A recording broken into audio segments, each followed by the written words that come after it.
lot of that, and this is, we're talking about the current veteran, current daytime. Obviously, we understand that there's been switches and changes in regards to retirement plans, different things in regards to military service. But we're just kind of speaking about the general, right? So when you have those different life skills and when you have those different work skills or skill sets just in general, being able to transition them over and pinch them in within the civilian sector, well, being able to do that can position yourself and position you as a viable work candidate. You can be able to get one, better jobs, right? Two, you can actually have a higher income 9 times out of 10 because of the skill set you're able to offer, right? A lot of people do not have the skill sets that you have. And understanding that foundation, a lot of employers are willing to hire a veteran because one could be potentially more qualified, but also being more qualified, you have the foundational skills and understanding what you would need to do of being a consistent employee. And in the military, consistency is something that is key. Whether if you're on deployment or what have you, or you're 9 times out of 10, you will do the same thing that you did yesterday. If there's nothing like other jobs and stuff, obviously, but you're waking up at a certain time, you're getting off at a certain time, you're doing certain jobs, you have the same things that you're doing every single day. And it's hard to be able to build that consistency in most people. So having that access or having that understanding of the foundation will put you at a better position to be able to be employed at a higher skilled position. No, absolutely, absolutely. So yeah, so now understanding what benefits our veterans have as far as starting off their career early and different things of that nature. Now, what are some of your opinions about those 7 baby steps that my guy Mr. Ramsey has going on here? Man, I actually really love the statement baby steps, okay? And let's talk about the first one, right? The first one of the 7 baby steps would be able to save $1,000. Totally agree.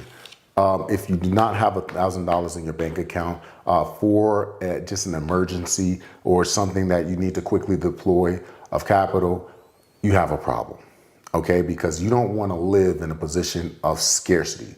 And what I mean by that, you don't want to live where you cannot be able to deploy $1,000 when need be if there's any type of emergent issue, right? But I totally agree to that. That for me is bare minimum. You should have that, okay? Now, when we're talking about number 2, right?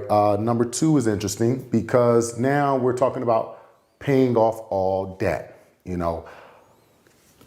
we're paying off all the debt, it depends. It really depends because everyone's debt tolerance is it's different. Everyone's debt tolerance is a little bit different. So with everyone's debt tolerance being a little bit different, there could be someone paying $15,000 off versus paying $250,000 off in debt, 2 totally different types of lifestyles that they have to live to be able to get there. So, but also with this generation as well, I must say that we're living in a generation that most people have an absorbent amount of student loans.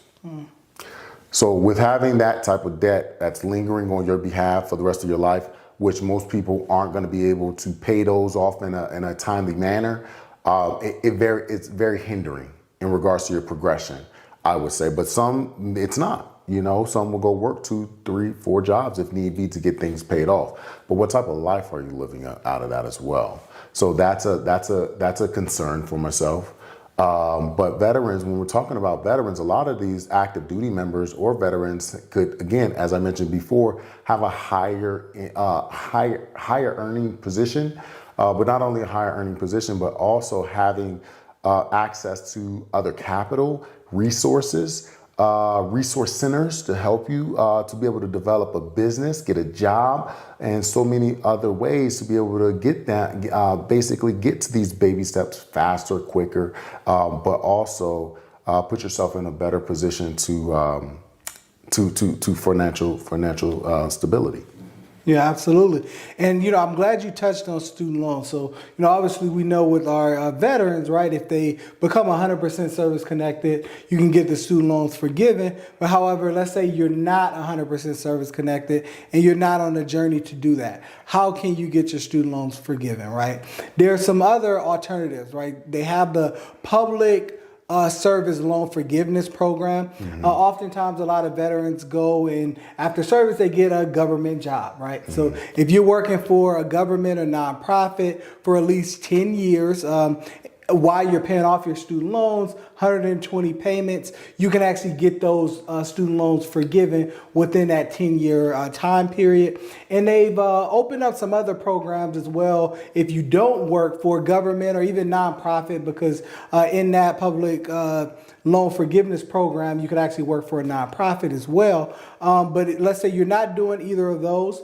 You can actually get those forgiven after 20 or 25 years of making consecutive payments. So oftentimes just, speak to your student loan servicer and that sort of thing. Obviously, I know 20, 25 years is a whole lot more than 10, right? But, it's something, right? And it's there. And, but this kind of helps, right? When you're talking about strategy. Like, let's say if somebody has $150,000 worth of student loans and they were thinking between a government or nonprofit sector job and a private job, for example, even myself, for example, I worked in higher education. I could have worked for a private a college or university, or could work for a state institution. Well, that state institution allowed me to qualify for the public service loan forgiveness program, right? So I might take a little bit less from them than I would that private institution because, I have an exorbitant amount of student loan debt, so I'm taking that job with that in mind of being able to get that paid off within that 10-year period of me just making those minimum, very, very small payments. No, 100%, 100%. Definitely, Kenneth, I appreciate all those talking points and just kind of helping our veteran community really understand, what's going on and how to accumulate wealth. And, one of the things that I've always really took pride in knowing is that you cannot win by cheating the process, and everyone can't sit in the front row, right? So now we're going to kind of unpack what that means through this conversation here and just really kind of delve into it a little bit more, while talking about Dave Ramsey, but talking about financial literacy and everything in general terms, right? Because he has some amazing principles, right? And his main thing is about that, right? It's about not cheating the process, right? Setting up some solid principles and some solid foundations to really build wealth and grow and, eventually be able to give. And he's literally setting principles that anybody can follow. Right. So whether you are a business owner, and obviously if you're a business owner, you might be a little bit more willing to assume risk. Right. Now, if you're somebody that is just working a regular job, you want to be a little bit more risk averse. Right. And that's what he's teaching. And what we have, and I think we talked about it in another episode, is that, again, some people try to cheat the process and some people, sell a dream, right? You have a lot of people talking about financial literacy online. They selling a dream of wealth because they want you to buy their